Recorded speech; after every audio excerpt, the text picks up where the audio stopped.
Welcome friends, আমি Sumanta. Radio tutorial চ্যানেলে তোমাদের সকলকে স্বাগত।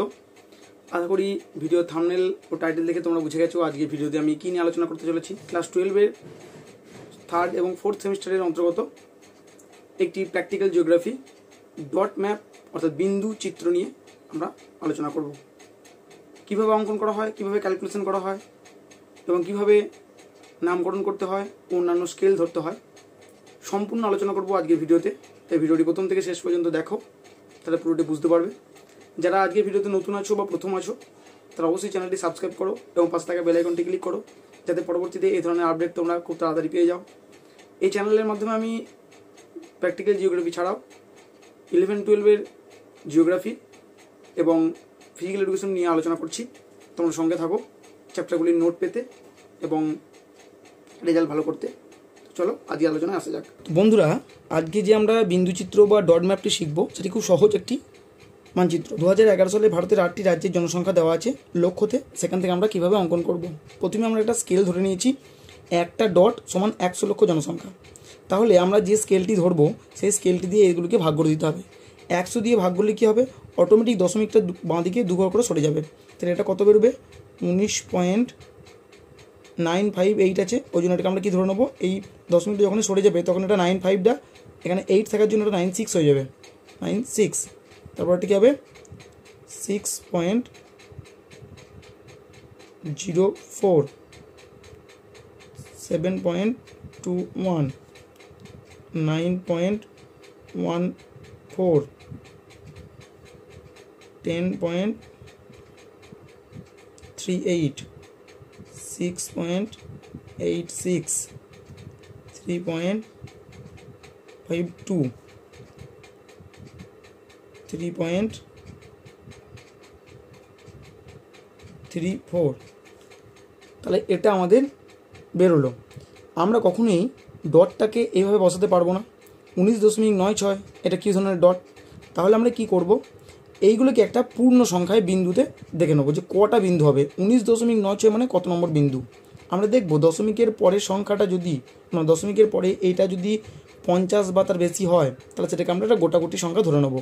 19.96 মানে এটা কত ধরবো, 20টি বিন্দু সংখ্যা মানে টিতে 20টি সংখ্যা, টি কটি ডট অঙ্কন করতে হবে।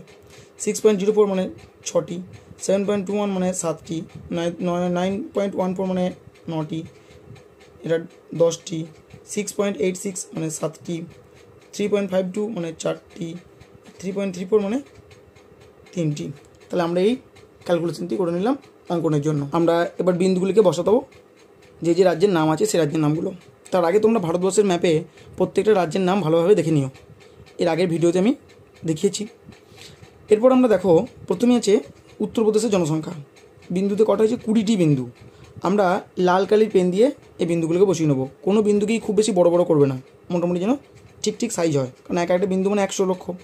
তাহলে আমরা 20টি উত্তরপ্রদেশ মানে এটা আমরা 20টি করে নিই গুনে গুনে।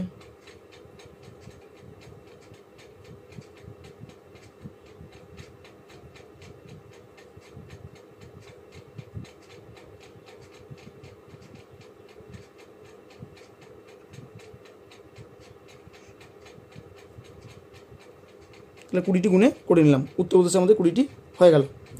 এরপর আমরা কি করব, এরপরের আছে গুজরাট 6টি। গুজরাট হচ্ছে এইটি রাজ্যটি, 6টি করে নেব।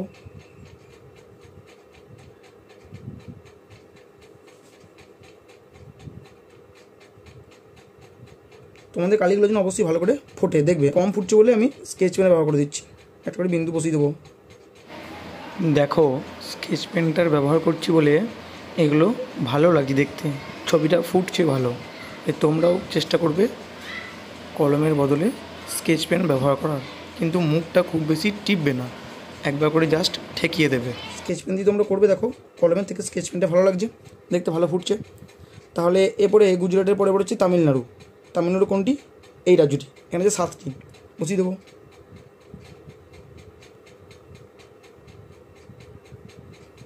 হয়ে গেল। পশ্চিমবঙ্গ আছে কটি, 9টি।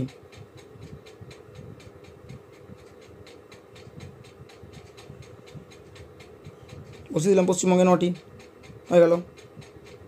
এবার হচ্ছে বিহার, বিহারে যে 10টি, বিহার হচ্ছে এইটি, বিহারে 10টি বসাবো।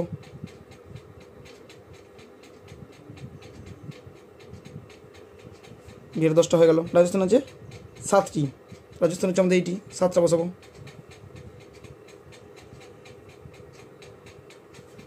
হয়ে গেল। এরপরে আমাদের হচ্ছে তেলেঙ্গানা। তেলেঙ্গানা আছে কোনটা? তেলেঙ্গানা হচ্ছে আমাদের এই রাজ্যটি, অন্ধ্রপ্রদেশের উপরে। এখানে আছে কটি? 4টি। এরপরে আছে আমাদের কোনটি? কেরল। কেরল হচ্ছে আমাদের এই রাজ্যটি, এখানে আছে 3টি।